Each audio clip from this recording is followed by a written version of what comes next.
We're going to get started this morning. Welcome, everyone. Appreciate you being here. This is our legislative meeting of. Excuse me back there. Thank you. Appreciate it. This is our legislative meeting of March the 5th. We always start our meeting out with silent prayer and the Pledge of Allegiance. If you would take a moment, I will be praying for our troops, and I know we all are. So.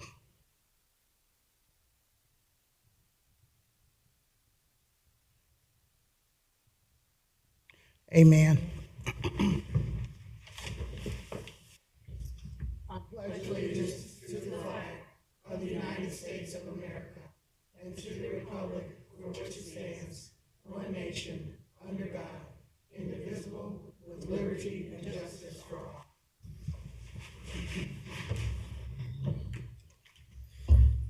If we could please introduce ourselves. Christy Rischel, Assistant Clerk. Leslie Hervey, Clerk to the Board. Hamilton County Commission Vice President Alicia Reese. I'm County Commissioner Denise Driehaus. Jeff Aludo, County Administrator. Ann Schooley, Assistant Prosecuting Attorney. Stephanie Summerall Dumas, President of the Board.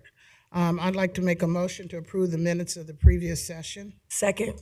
Commissioner Summer Dumas. Yes. Commissioner Reese. Yes. Commissioner Driehaus. Thank you. And we have two proclamations this morning, one more exciting than the other. I don't know, because we'll see when we get to the second one. But the first one is a proclamation recognizing March 2026 as Women's History Month. And I will start it out. Whereas women of every race, class, and ethnic background have made historic contributions to the growth and strength of Hamilton County in countless recorded and unrecorded ways. And whereas women have played and continue to play a critical economic, cultural, social role in every sphere by constituting a significant portion of the labor force, working inside and outside of the home. Whereas women make up much of the workforce in service sectors and are employed as frontline workers in occupations such as community and social services, education, training, and library, healthcare practitioners, healthcare support, office and administrative support, and personnel care and services, and only make 82 cents for every dollar a man makes.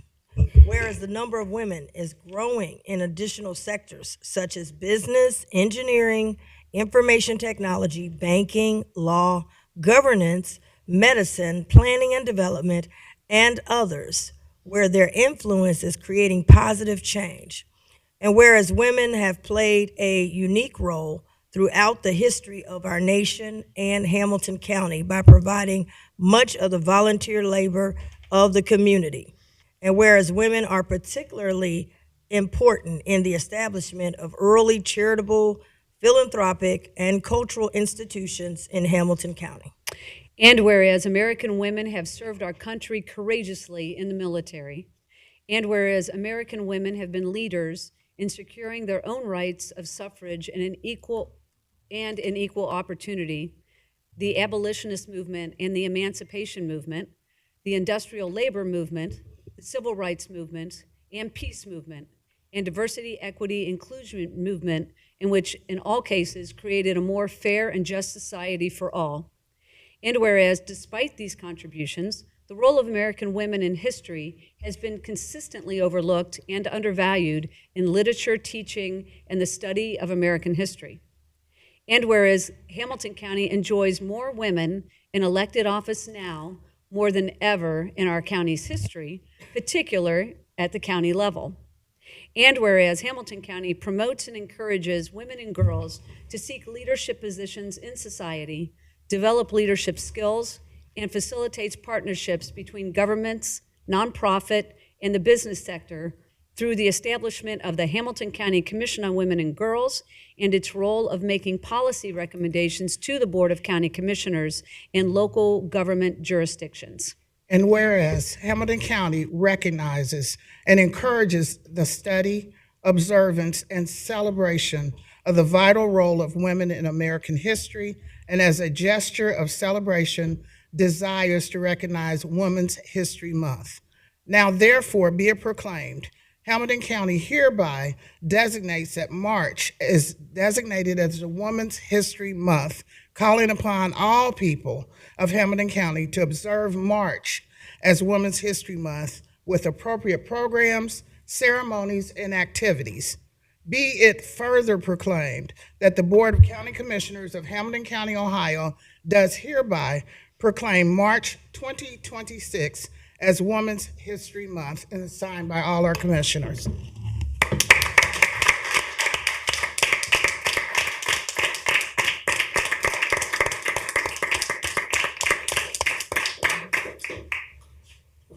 We're going to say a few words, but we have special guests here. Executive Director of Harriet Beecher Stowe, Christina Hartlip. So we'll say a few words, and then you certainly can say something. I think it's just appropriate that we recognize women, as was mentioned in the proclamation. We're all over the place doing great things. And so this is just a part of our contribution to recognize those women. Vice President. Yes, I know this month we'll be doing a number of activities in Hamilton County, and certainly the historical grounding of the story of the Harriet Beecher Stowe House is history. It is today. It is national. It's international. So happy to have you here. And let me just say, in 2026, if we're still looking for firsts in that category of women, that means we still have a lot of work to do. We've come a long way, but there still continues to be work to be done. And so shout out to all women around who are anybody, if you're a homemaker to a CEO or elected official or what have you, the impact that you're making and the doors that you're opening. So happy to have you here and look forward to other activities that we're going to be having this month. Very good. Thank you. Commissioner Dreehouse. Yes, thank you so much for being here. We are happy to recognize the work of the Harriet Beecher Stowe House. And when we talk about women's history, that is women's history, right? I mean, and so the recognition, you're being here to receive this, I think is especially exciting and important to us. Here in Hamilton County, we're ahead of the curve on this one, which we can't always say, but we can on this, because we have more women elected in this county than in any other county in the state of Ohio. Majority of those women being elected countywide. And so obviously the county commission is a large part of that, but also the other countywide offices. Over 50% of our judiciary is led by women, and we've got many women, not only at Cincinnati City Council, but in all these other jurisdictions throughout the county who are in leadership roles. And so it is really a very exciting time for Hamilton County, but we need to recognize the history and remember the people's shoulders that we're standing on, Harriet Beecher Stowe being one of them. So I'm very excited to see you here and looking forward to your comments. Thank you. So, Commissioner Summerall-Dumas, Commissioner Reese, Commissioner Dreehouse, thank you so much. On behalf of the Friends of Harriet Beecher Stowe House, we accept this recognition of Women's History Month and are really excited about celebrating with all of you. You know, the Harriet Beecher Stowe House is actually the only Ohio History Connection site that is solely named for a woman. Now think about that. There are 58 sites around the state that are part of that Ohio History Connection network. The Harriet Beecher Stowe House is the only one named just for a woman. However, we talk about the idea of women's history every day. So we're not limiting just to March, but we do talk about women's history every day, and we're very excited to be able to share that story with everyone. You know, Harriet Beecher Stowe lived here in Cincinnati for 18 years. She was an abolitionist. She was a mother. She was a writer. She was a working woman, first starting off as a teacher and then for a writer for over 40 years. She wrote the most important anti-slavery novel ever, Uncle Tom's Cabin, and that was based on the experiences and the people that she met living here in Hamilton County. We also talk about Harriet's sisters, also very important social reformers of the 19th century. Harriet's older sister, Catherine, was important for women's education, starting a number of girls' schools that taught math and science and languages, not just housekeeping. But she's also known as really being someone who elevated housekeeping and really founded the idea of home economics as a science. Harriet's younger sister, Isabella, was important for the women's suffrage movement.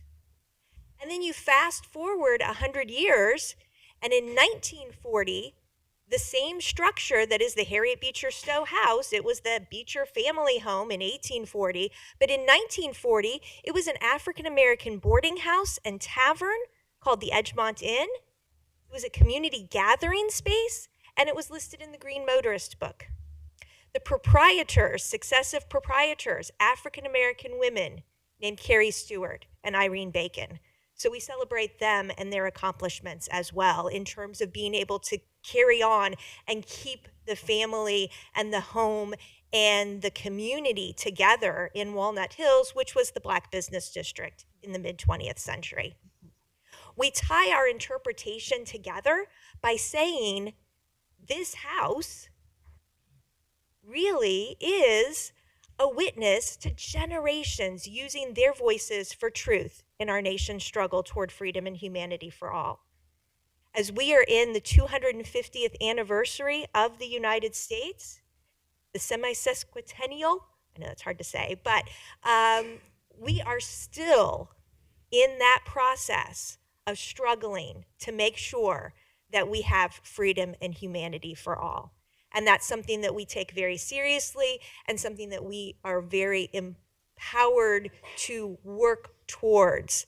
Let's make sure we have freedom and humanity for all, both men and for women here in Hamilton County. Thank you very much. You can stay up there. We're going to come down and take a picture with you, and thank you for your words.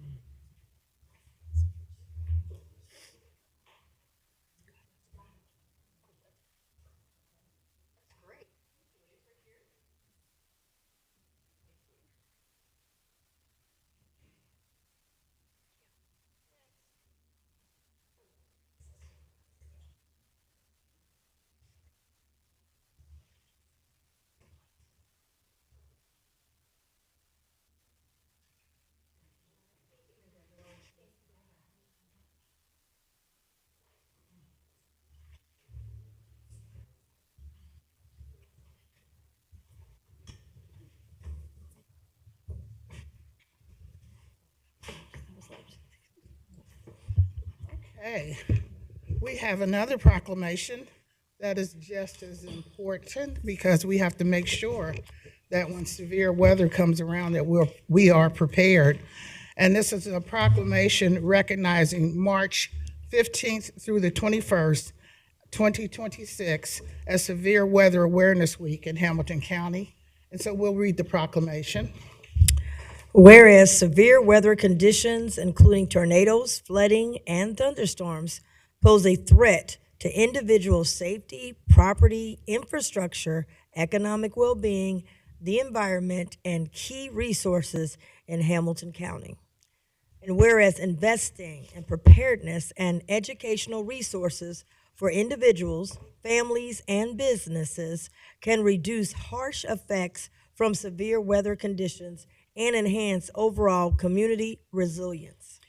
And whereas Severe Weather Awareness Week provides an opportunity for every Hamilton County resident, worker, and visitor to enhance their readiness for severe weather threats by becoming more knowledgeable about weather hazards, understanding how they will stay informed of current conditions through multiple sources of alerts and warnings, and preparing their home and or business for severe weather. And whereas preparedness against severe weather is the responsibility of every person who lives or works in Hamilton County, and everyone is urged to make preparedness a priority and to work together to ensure that individuals, families, and communities are prepared for severe weather. And whereas all residents of Hamilton County are encouraged to participate in personal emergency preparedness activities, including developing their own severe weather preparedness plan and registering for the emergency notification system, Alert Hamilton County. And whereas the Hamilton County Emergency Management and Homeland Security Agency is working with key partners to provide educational materials about severe weather hazards and inspire community members to engage with preparedness activities, which residents are encouraged to follow along with on the agency's social media page. Now, therefore, be it proclaimed that on behalf of all the residents and community members of Hamilton County, this board does hereby proclaim March 15th through the 21st, 2026 as Severe Weather Awareness Week in all of Hamilton County.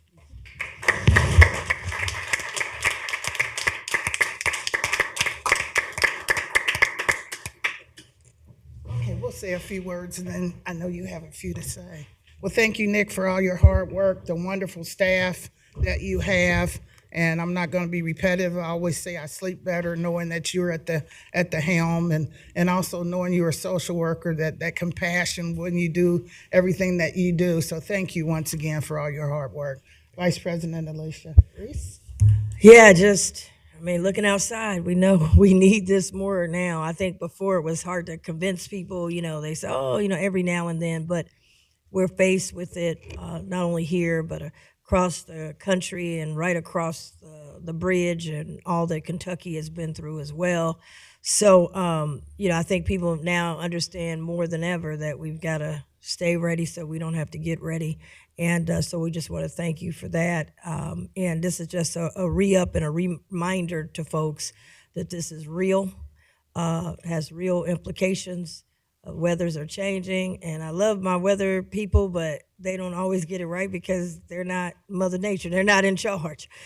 So we have to be prepared. So thank you so much for always making sure that this stays top of mind. Thank you. Commissioner Dreehouse. Thank you. And just to pile on, the preparedness piece is very important. And I know, Nick, that you've been working with all 49 jurisdictions to make sure they understand the importance of being prepared.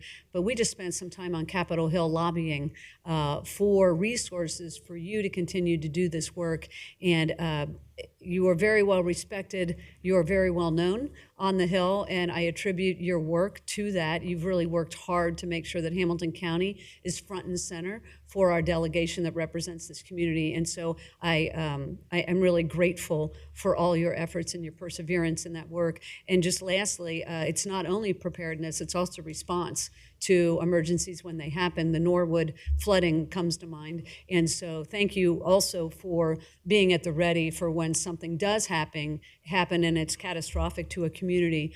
You make sure that community understands how to respond to that, how to get resources from the federal government to make sure that that community is made whole after a disaster happens. So thank you for your work. Thank you. Thank you.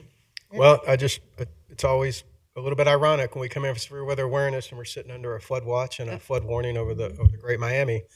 It never ends. We went from snow, which was a bit challenging for a few days, especially if you let your car sit there more than a couple of days. I live in the city, sort of piles up, to extreme cold, and really extreme cold, which can be really dangerous to people, to now we're going to probably have a pretty wet March.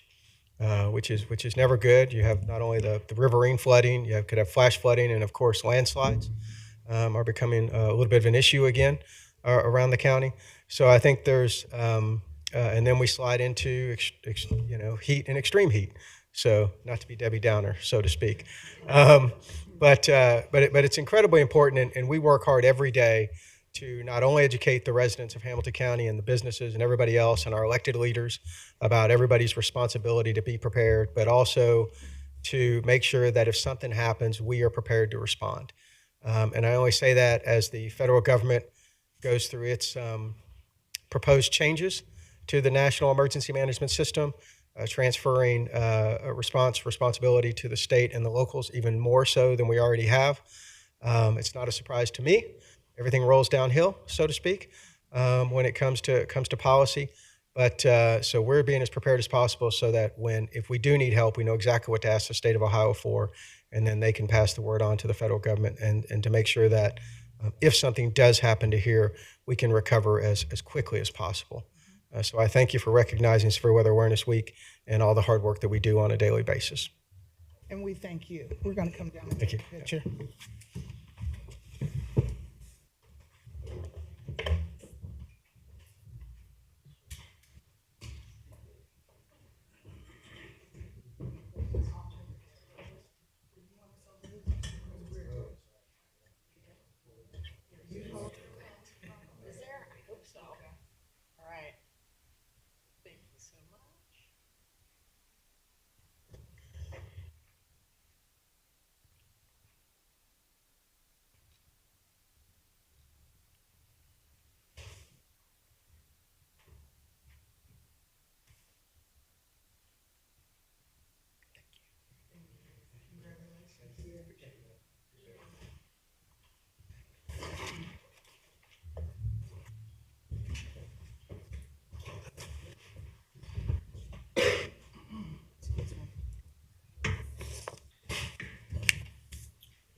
Okay, I have one card, speaker's card, for public comments. Dave Oberding. Okay, Sorry about that. okay. Hi. Hi. Hi. Thank you, Commissioner Reese, Commissioner Summerall Dumas, and Commissioner Driehaus for allowing me to speak today about Flying Pig Marathon Weekend. In about 8 weeks, we are going to welcome more than 45,000 athletes from all 50 states, 20 foreign countries, to join us in what we call a 26.2-mile tour of our region. The 10 events that make up Flying Pig Marathon Weekend run from Friday morning through Sunday afternoon and create opportunities for fitness, movement, and connection for athletes of all ages, all abilities, and all backgrounds. Along the way, we partner with more than 200 charitable organizations who provide the volunteers who make up 8,000 of those who surprise and delight our runners out on the course. And our course runs through 5 cities, 2 states, and we work closely with public safety officials in all municipalities to ensure that that the race course is a good experience, but also one that is safe and welcoming, for everyone. As you may have noticed, the 4th Street Bridge came down last week, or this week. It was this week, right? And we had advance notice from the Kentucky Transportation Cabinet that this was going to happen. But it still required us to reroute and recertify all of our Saturday and Sunday courses. Like many large civic events, especially ones using public infrastructure, it requires an enormous amount of year-round coordination and planning. And it's hard work. But you know what? The pig can do it. The pig can do it. So I'm here today to ask you for support as we prepare to showcase Hamilton County and the entire region in less than 2 months. Nearly 60% of our marathon participants travel from outside of the greater Cincinnati area, filling our hotels, packing our restaurants, and contributing more than $45 million in economic impact. Am I done? Sorry. Finish, you can finish. Okay, thank you. Our out-of-region marketing efforts are working. Right now, we are pacing more than 1,000 runners ahead of last year. We're targeting a record field. With your support, we can continue welcoming the world to Hamilton County and showing them the best of our communities, our neighborhoods, and the people who make this region such a special place. Thank you for your time. Thank you for supporting the pig. Thank you. Yes. Good luck on the weather. Okay, yeah. Okay, let's move forward. Comments and motions by our commissioners. Vice President Reese. Thank you very much. I know you're going to probably talk about it, but I wanted to congratulate you on the state of the county. And so I know you'll talk more, so I don't want to take your thunder on that, but I just wanted to say that. Oh, I don't get more time. I can stretch it out. Give you more Take time. your time. But I know you're going to talk more about that. So, but congratulations. A couple things. I got a chance to speak last week in Montgomery County at the Montgomery County Democratic Party's Black History Month program. We were at the Central State Dayton, Ohio campus. Just want to thank them for that and all the people that came out, a packed house. And so really want to thank everybody and thank them for the opportunity as well. Also, I attended, along with my colleagues, the legislative delegation meeting with our state senators and state representatives. And I think it was the first meeting that we've had in our new campus in Bond Hill. And it was great. People loved it because free parking and everything. But we did talk about the pertinent issues that are affecting people. Property taxes was definitely high on the list, and some of the other needs that we see here as a county that we're affected by the state legislature. There's a lot of stuff that affect us. I always tell people we're like a franchise. You know how McDonald's has a franchise? You just can't go in there and start putting hot sauce on the Big Mac. It's a franchise. And so we have some things that we have to abide by because we're a franchise of the state of Ohio. And so there were some things that I know we put on the table. I do want to say one of the things to Mr. Ludo, we got a letter. I know that they want us to look at trying to get some federal funds because of the, it was called gun range. Now it's, what is it, the safety complex, but the people know it as the gun range.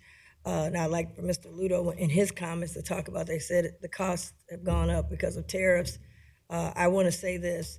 The federal dollar slowed us down because when we got the federal dollars, it came with a lot of strings.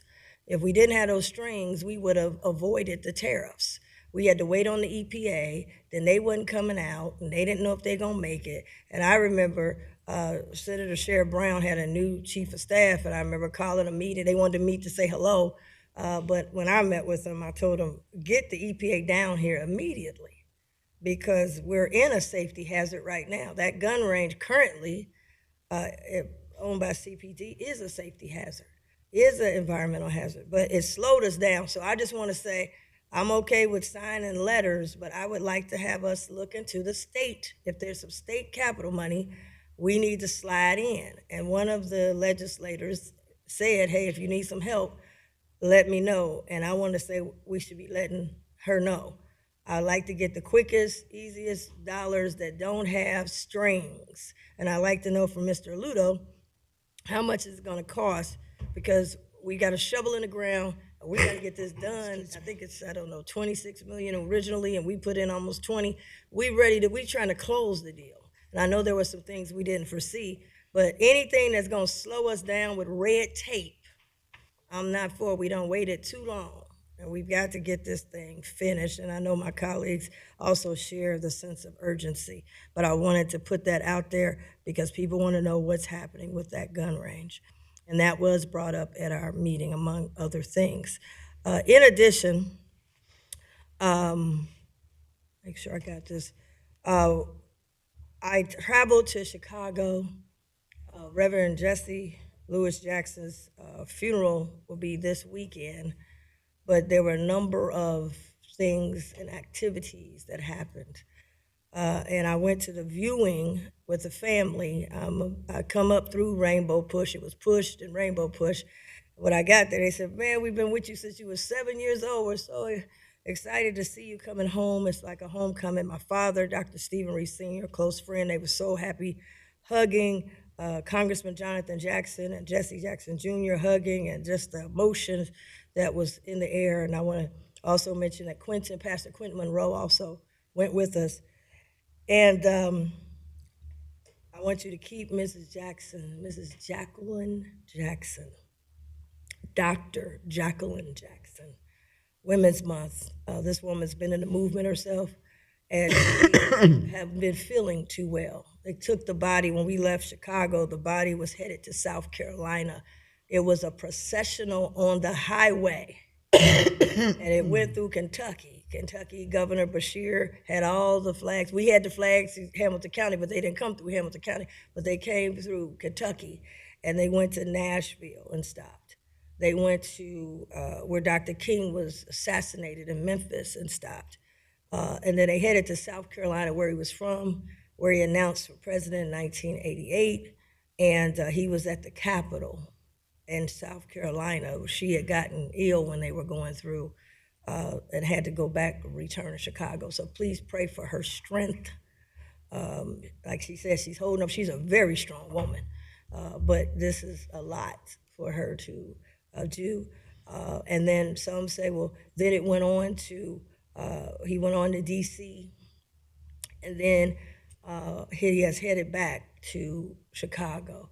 Why did he do that? People may forget that he was an elected United States Senator for the District of Columbia, which did not have statehood. D.C. didn't have statehood, so that's why he was a shadow unvoting member, but he had gotten elected as a United States Senator and had been appointed by a president of the United States to be the envoy to Africa.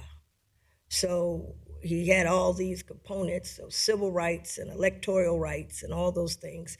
And so there's been a number of, he's bigger than Chicago. And so he had to have the tour through the country. And so he's back in Chicago, but we were there with family and viewing, and we viewed the body and told the family what we have done here in Hamilton County, and they thanked us as well. But again, they reminded me, you were just selling the T-shirts, and now you're Hamilton County Commissioner. We're so proud.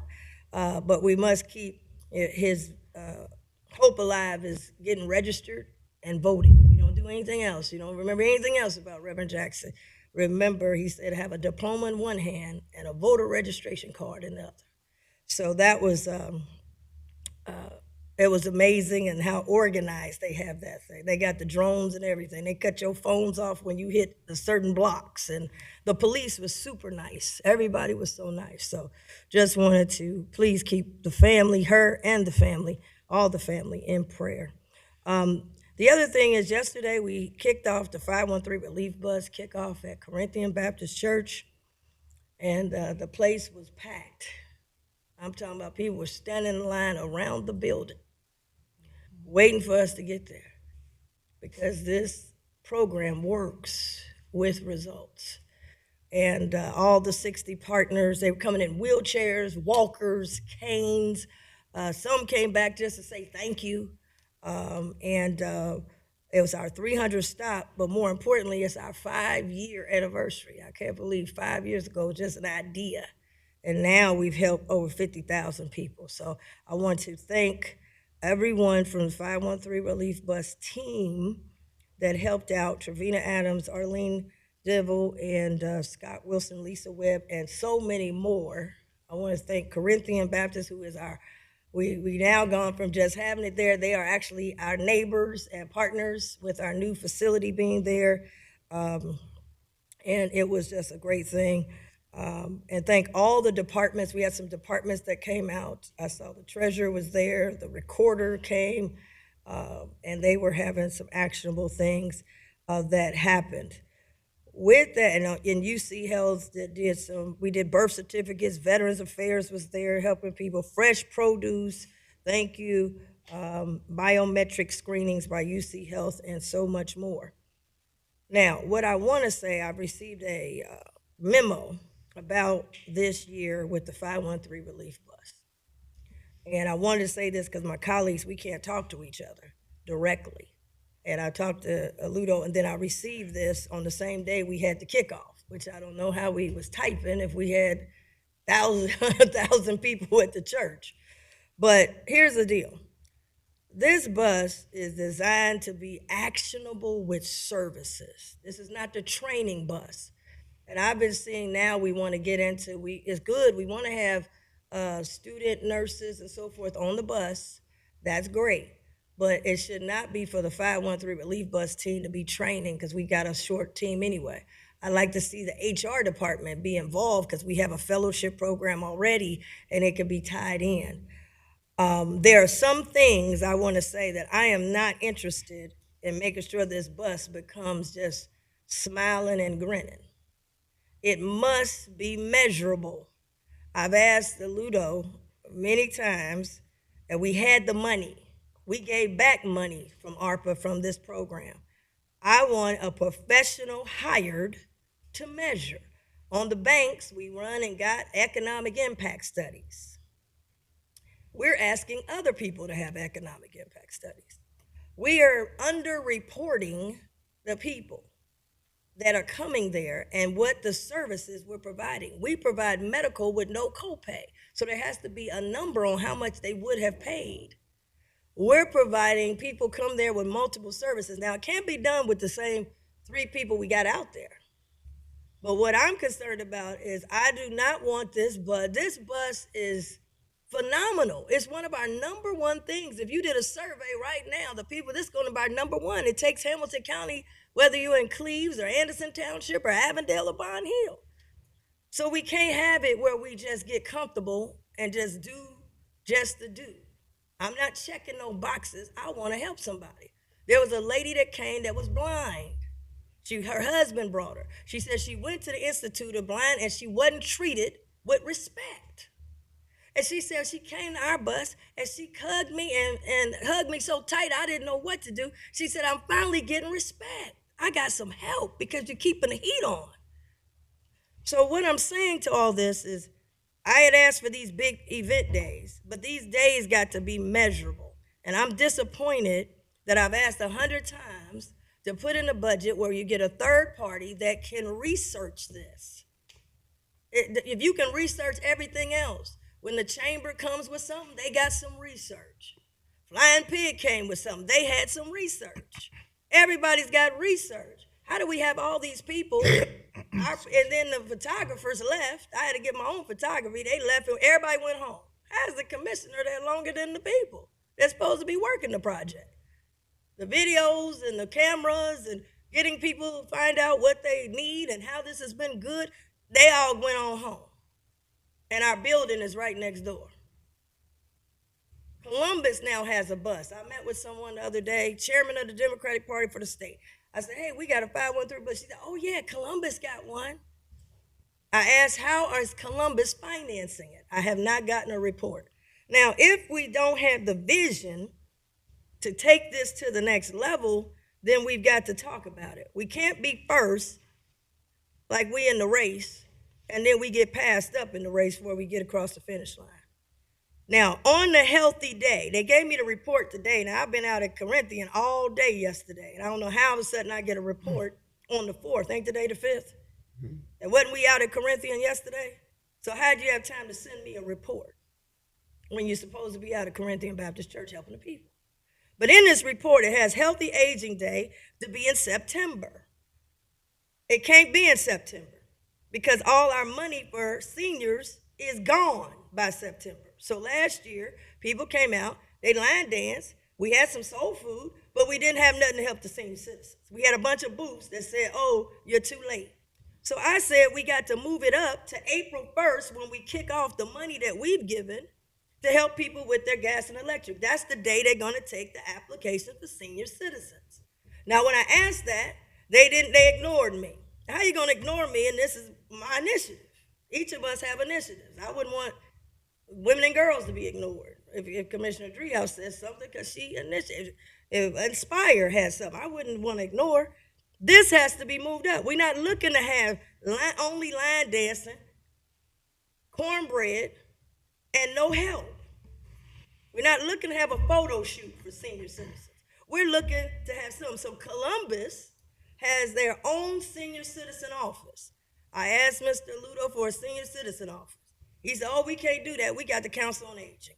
Well, they got the Council on Aging in Columbus. I did my own research. They have a senior citizen office with a senior citizen summit. I said, well, why don't we turn ours? We got what we have, do it when we got the resources, and let's have a summit so we can come in and do a workshop on fraud. Do a workshop on how to fill out these applications to get your home repairs. I want to be clear. This bus is not a show bus. This is real help and results for people. I want it to have good measurements. I want you to put some time into the measurements. We had the money. You gave the money back to other programs. Hire somebody. You hire UC for everything else. They hiring them for the banks. They got a contract right now, researching the banks. Why don't we have a contract researching this? Have your little tablet out, find out what it is, look up how much these copays would have cost, and you get a formula, and now we got how much money did we save the taxpayers? Because we don't charge copay. Right now, go get your blood pressure check. You got to pay $20 to $25, maybe $40. Lord forbid if you want to get your diabetes checked. This stuff is real. Now, we helped a lot of people, but we ain't documenting it. Everybody walking around, we got cameras, iPhones, a whole communications division that has grown since I've been here. Communication officer used to be just one person. We done grew it. JFS got a whole group down there with printing capabilities, phones and everything, and you done left before I left. I'm down there still. I saw the clerks, and you done went home. Come on. This has got to, we cannot let our bus go down. This thing is actionable, and I want it actionable. So I'm going to say this because you're going to get the thing, Mr. Ludo, you signed it. I disagree with it. I told you before y'all signed it. I don't want the senior event in September when all resources have already been spoken for. We need to move it up to, and I even talked to the CEO of Council on Aging, who agreed, who is the one doing it, and said, yes, we would be amenable to moving it up to April 1st when we start taking the applications. The other thing is, we got to make sure that we're getting the seniors there.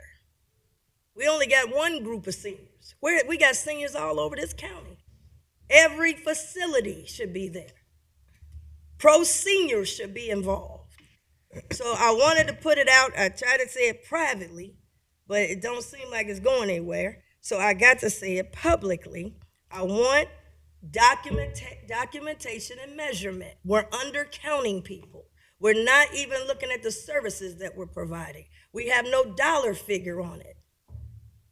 And as my former boss told me when I was at the state, he said, if you can't measure it, we don't do it. And that's where I'm coming from. So we had a good look yesterday, but let me say, even yesterday, I had to put some shoulder to the wheel to get the people out there. We put the wrong flyer out. We just going through the motions. And that's not on just one or two people, but we've got to put some help behind it. And I just don't see how I got a typed up report when we just left Corinthian 2-3 o'clock. I was there when they was breaking down tables and chairs. So I want to be very clear that this cannot go on autopilot. This is not a bus just to check the box. And let me say this, I want dental on that bus. I went to New Prospect Baptist Church, Ladies of Health, and I told y'all I wanted y'all to partner with them. They had in the gym, they was checking in your mouth, and they had the pink thing to put around it. And the pastor's wife was from New Jerusalem. His wife is a dentist. She's with Cincinnati Dental. I don't know how they was checking in people's mouths on Sunday, and we can't get it on the bus on Monday. They've been telling me for 5 years, we can't do it, we can't do it. I saw it with my own eyes. Then they told me we can't do eye checks. We got to partner with some other bus. They had the eye checks there.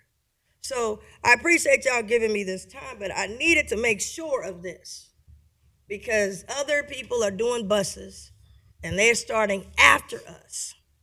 And we were out front. We're number one. We're helping people, but we are underreporting, undercounting, undervaluing, and we're moving away from direct services to now trainings and those kind of things. And I am not in favor of it. So wanted to say that because I said it privately, and I don't know if it fell on some deaf ears, but I'm saying it publicly. And this report here is incomplete. And they sent it to all of us, so I wanted you all to have that. Thank you for the time, Madam President. Thank you. Commissioner Dreehouse. Thank you.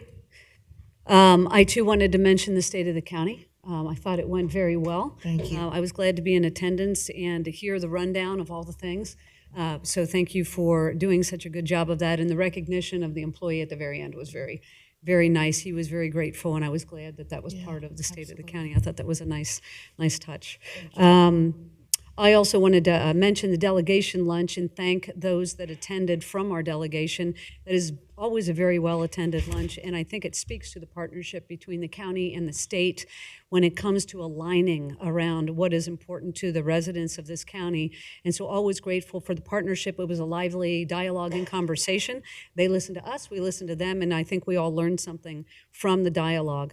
I wanted to talk just a little bit about some of our priorities related to that lunch, specifically the capital budget, and where our request is related to Hillcrest, a facility that will provide respite care for those entering the foster care system.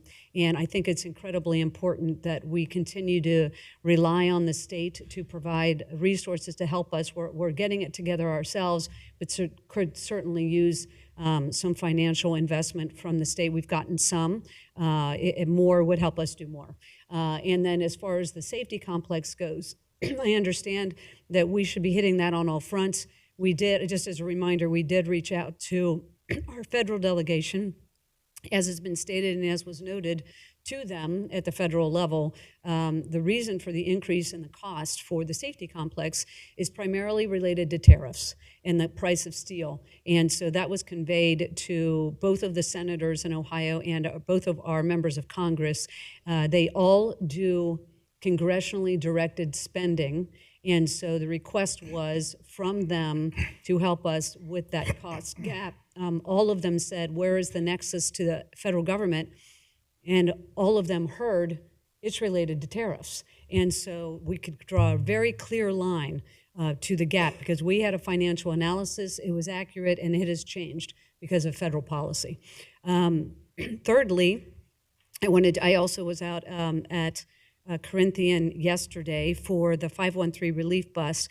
I was just really taken by the number of tabling members that were out there, many of whom were county, not only elected officials, including the clerk who I saw out there, but also many of our departments, whether it was the Office of Youth or the Office of Reentry or Small Business or Robert's shop with Equity and Inclusion.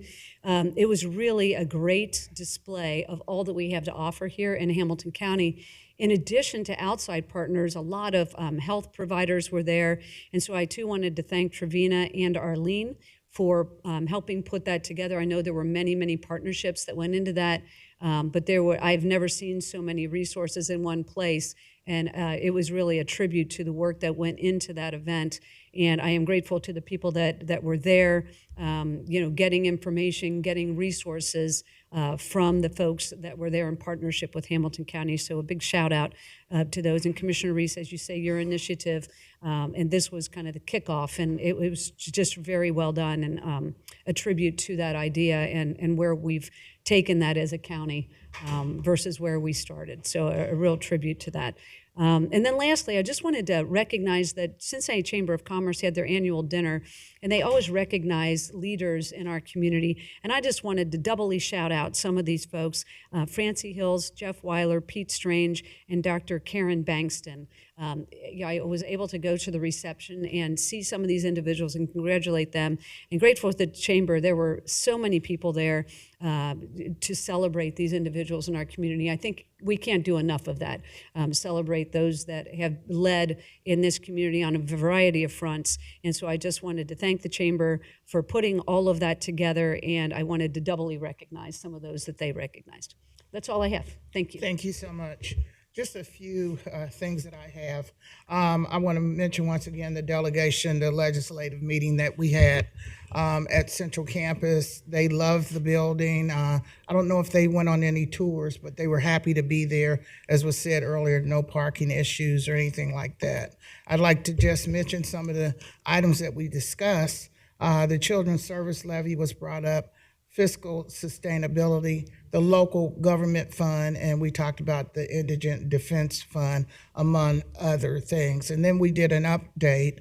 Administration actually conducted the update on the regional complex, the bank's urban design, and then One Ohio, in addition, the Great American Ballpark assessment that we're doing and a few other things. So I think it went great. As I was saying at the end of the meeting, I think that's the first time we actually got through every agenda item. There were like 15, and we discussed each one. So that was great. A lot of good input from our legislative body.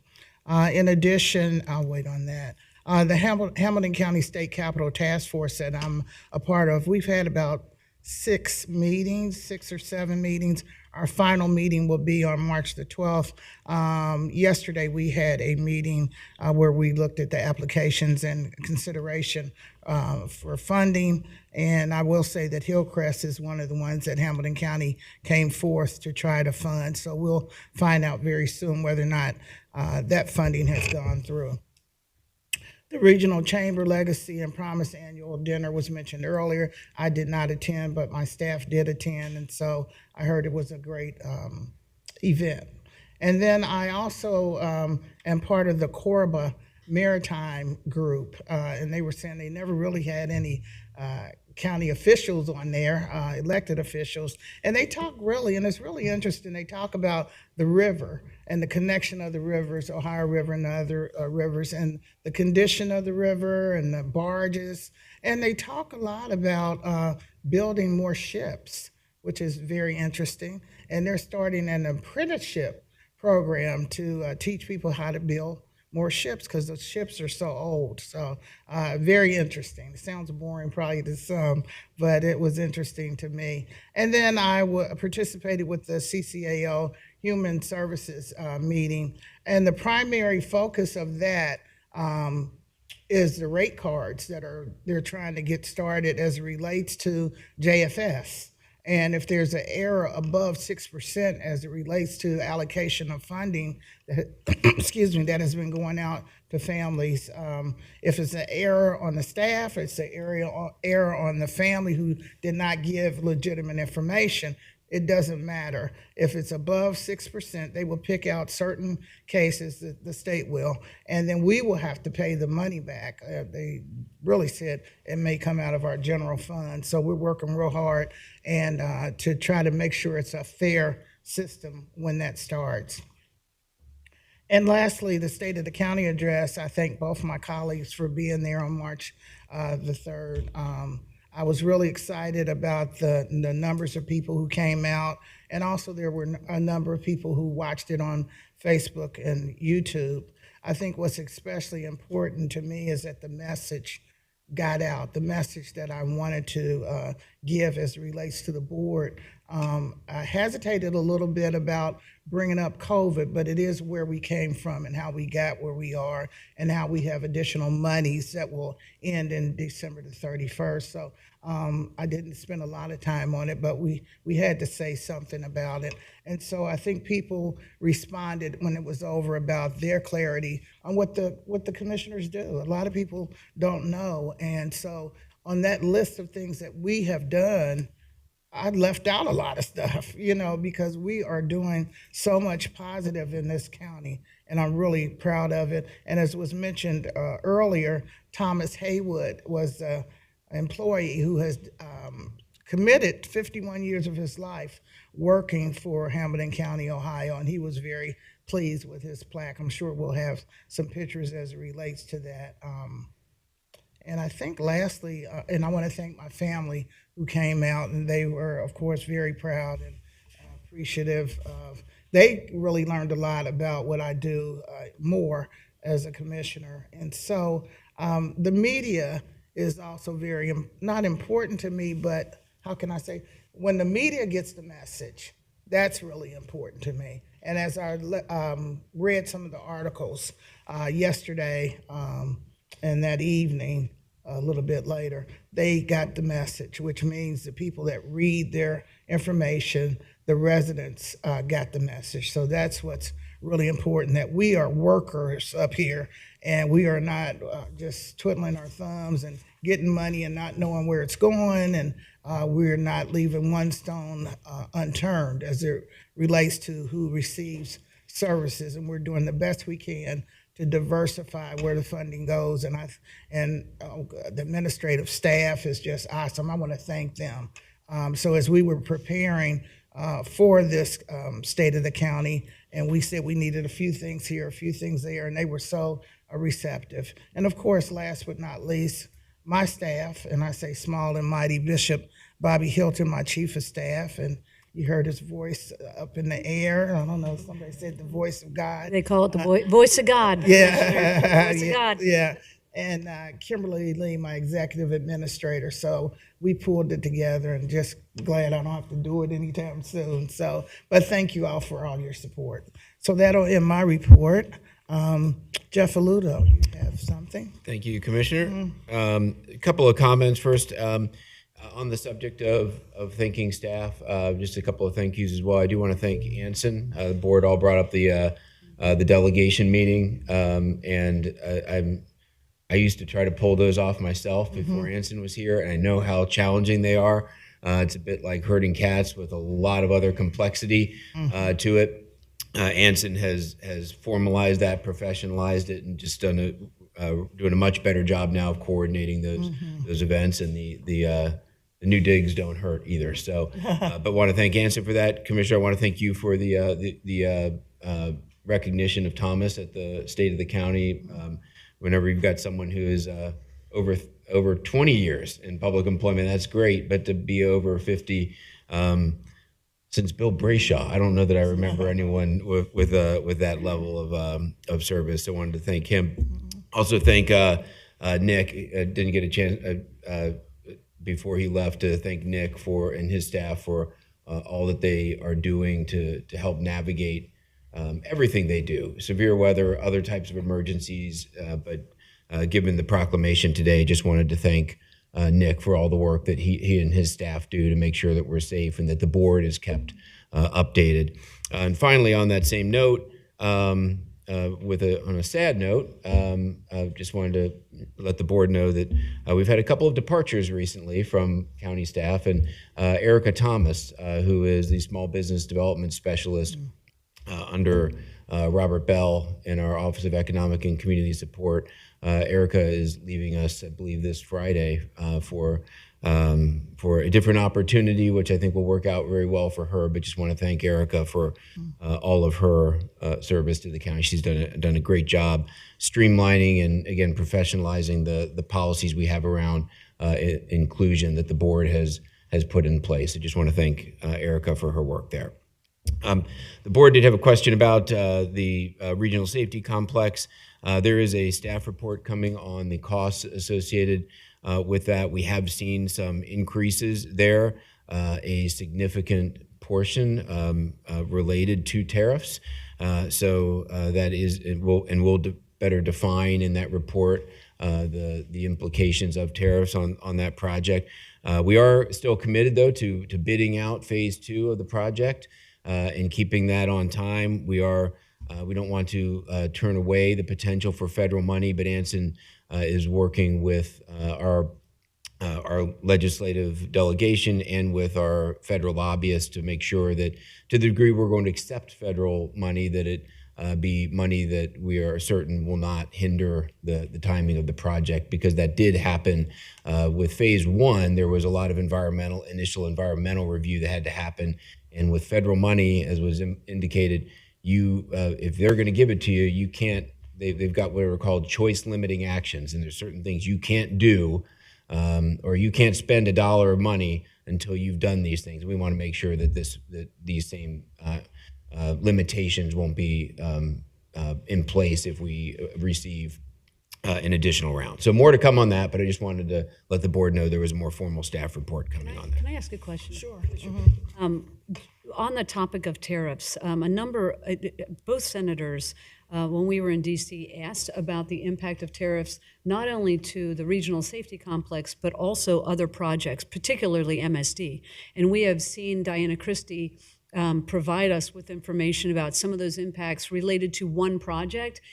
I know it might be a bit of an undertaking, but I think it would be helpful to the board to have the context for that increase as well, so that we have the knowledge when we think about all these MSD projects and the cost of those projects going up related to tariffs. I think that would be very helpful information for us to have. So if we could do that exercise in coordination with MSD, I think that would be helpful. And any other place that we're seeing those kinds of cost increases. I don't want to get too far afield with bridges and roads.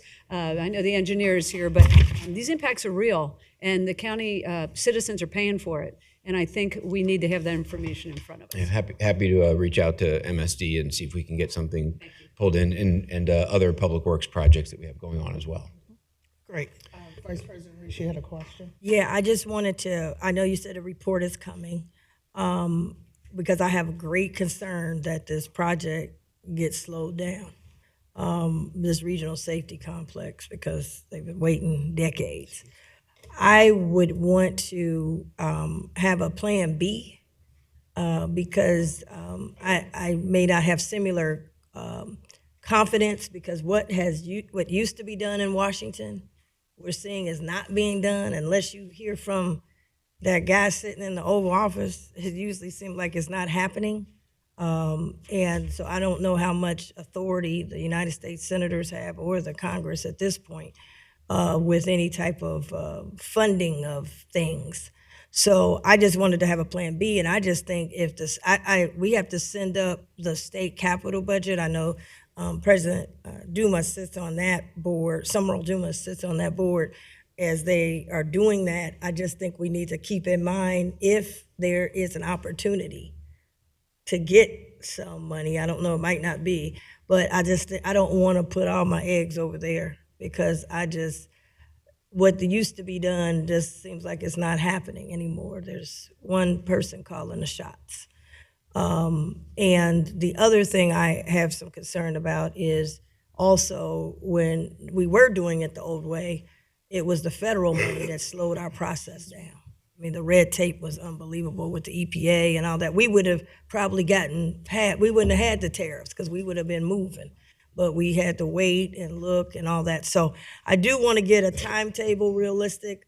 I want to close out this project if we can. I think it needs to be, they used to have the word fast track. I need something on a fast track, because I don't want us to be back to now, meetings and trying to think and what they're going to do. Because I thought we put up a sizable amount of money, and the goal was we wanted to close the gap. And I kept saying, let's move quickly. I'm not saying we didn't, but we got held up with the federal money because we had to wait on the EPA. So I just think we should have a dual thing going. And I don't think we should let the capital budget go without trying to get in on it with this project if we can, because now we have a gap. So that's what I wanted to make sure. And I think it's a really good idea, was Commissioner Driehaus has indicated, we need to look at the MSD and all these projects, because obviously that tariffs is going to be a major impact, and it'll be good for us to kind of see all those projects and what the impact is. So I think that's a good idea as well. But please, on this, we don't waited too long. All of us, we were at the finish line, and so I just to me, a fast-paced break on any and all money that we can apply for right away. And I think the state, don't let them off the hook. Let's try to get their money if we can. Commissioners, just to be clear, the project continues to advance. So we don't even know that we would get federal money, so we're not going to let that constrain this or bottleneck it. So to your question, yeah, there'll be a plan B or there'll be a plan C, right? So if we can get federal money that will help with the cost of the project, that's great, but we're not going to let that hold us up. Go ahead.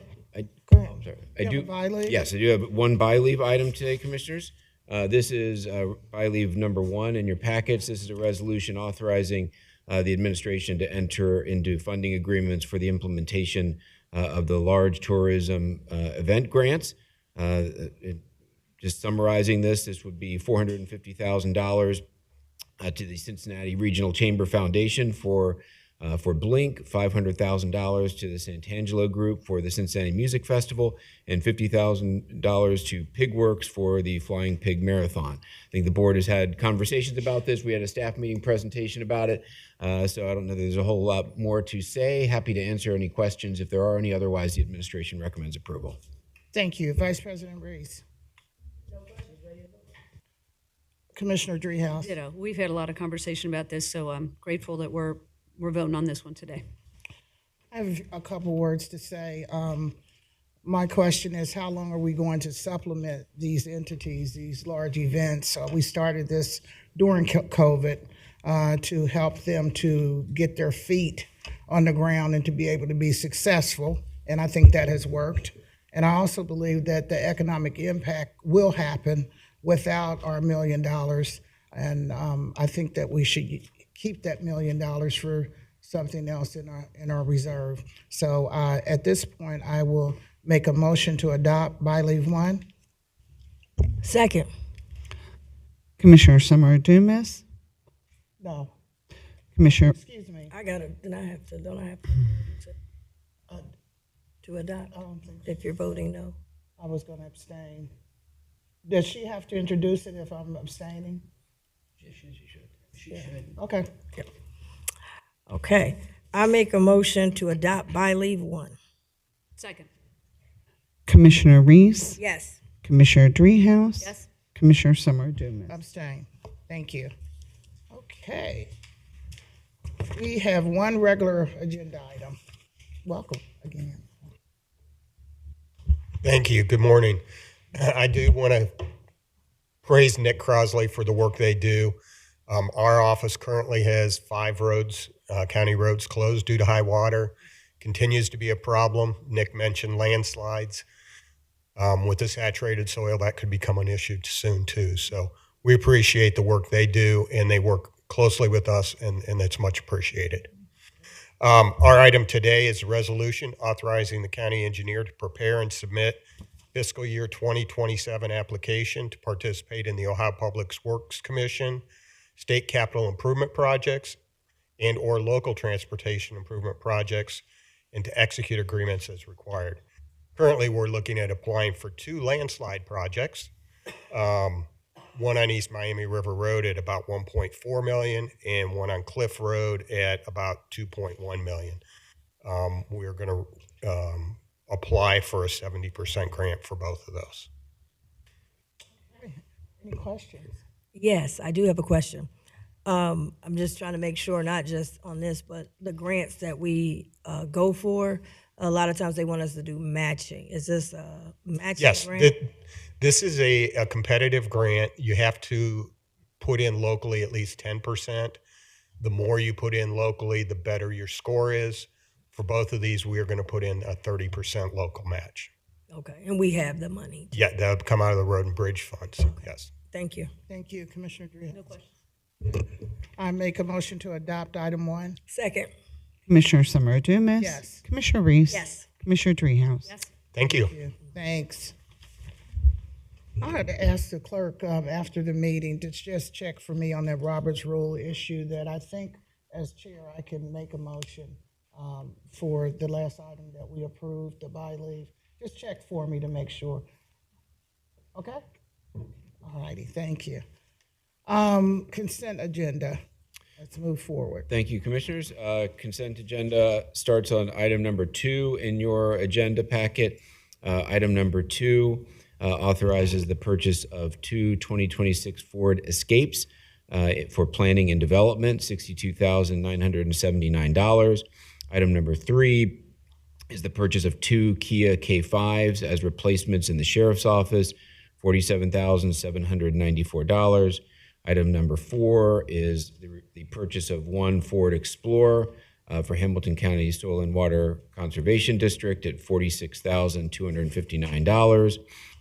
Item number 5 is the purchase of a Dodge Durango in the Sheriff's Office, $38,948. Item number 6 is accepting a monthly credit card sales tax in the Veteran Services Commission for the amount of $42.82. Item number 7 is a resolution authorizing an agreement with ADP and the board on behalf of the auditor's office for the purchase of a human capital management system. This includes things like payroll, time and attendance, learning management, benefits administration. It's for a 4-year term. The total amount is $3.6 million over the course of that time. Item number 8 is a resolution accepting a purchase order related to HVAC repairs in county facilities for $103,240. We have 2 grants within environmental services, items number 9 and 10. Item number 9 is a grant to between Reboot Electronics and the board for $15,000 related to electronics recycling. Item number 10 is a grant agreement with Green Umbrella for a composting program for $200,000. Item number 11, we then have JFS items, Commissioners, starting with item number 11. Item number 11 is a renewal of an agreement with Adinek Corporation for Resource Family Placement Services at $500,000.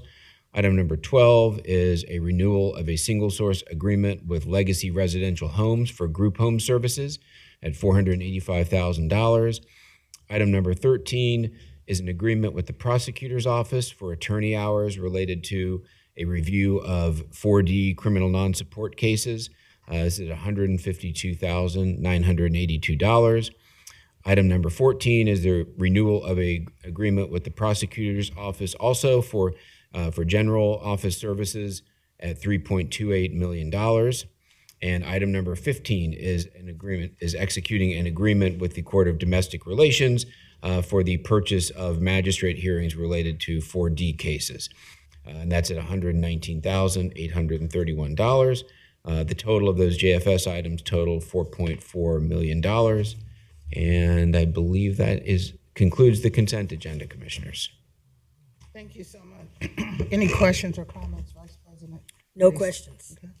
Commissioner I Dreehouse? just wanted to highlight items 9 and 10. We get these periodically from Environmental Services. These are partnership dollars that are going down into the community to help with recycling and reuse. And it's very important work. Michelle Balls does a great job of this. I just wanted to give her a shout out since I don't do it every time these come because they come pretty frequently. But I think it's important every now and again to recognize the good work. So thank you. Thank you. And I just wanted to make a comment that we are currently up to $46.6 million in Job and Family Services. And this is our first legislative meeting of March. So I'm just keeping track of it and letting the residents know how much we're spending to serve our young people. Okay, so I would like to make a motion to adopt items 2 through 15. Second? Commissioner Summer Dumas. Yes, Commissioner Reese. Yes. Commissioner Dreehouse. Yes? thank you so much. We have executive sessions on our agenda next. Executive session pursuant to RC Section 121.22G3 to conduct a conference with an attorney for the public body concerning MSD, and another executive session pursuant to RC Section 121.22G3 to conduct a conference with an attorney for the public body concerning the subject of potential litigation. I'd like to make a motion. Second? Commissioner Summer Dumas. Yes, Commissioner Reese. Yes. Commissioner Dreehouse. Yes? thank you.